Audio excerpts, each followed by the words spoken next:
respeto. Karon ng kasing-kasing di pulihan ug kalayo sa bisyo o kalagot nga walay preno. Cellphone ug barkada pirmi kauban, ang eskwela gibiyaan, mga pulong sa inahan ug gamahan, murag hangin lang nga nilabay raman. Nganong nausab man ang kalibutan, nganong kabataan nang aligaw sa daotang dalan nga ilang gisubay, ang kaugmaon hinay-hinay nang nalubo. Kabataan dili na pag-asa sa bayan, daghan nang nalungo sa kalapukan. Bisyo ug gubot maoy gihandom, respeto sa ginikanan nilang gilubong. Kabatabang dili na pag-asa sa bayan, daotang palibot maoy gisudlan, ang uban nahimong perwisyo sa katilingban.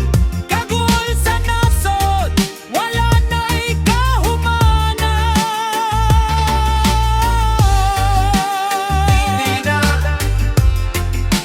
Dili na pag-asa sa bayan.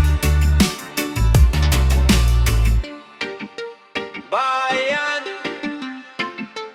bayan, eko sa kadakutan.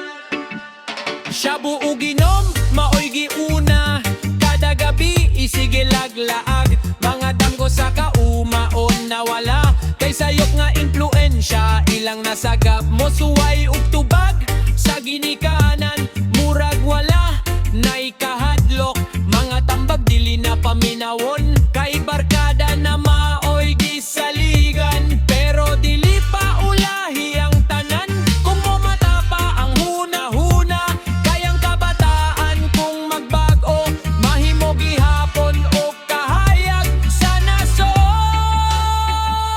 Kabataan dili na pag-asa sa bayan, kung sige lang ug binuang, bangon anak sa kagabion,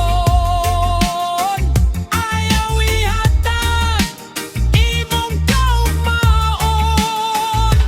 Kabataan pwede pa mahimong pag-asa, kung biyaan ng daotang buhan,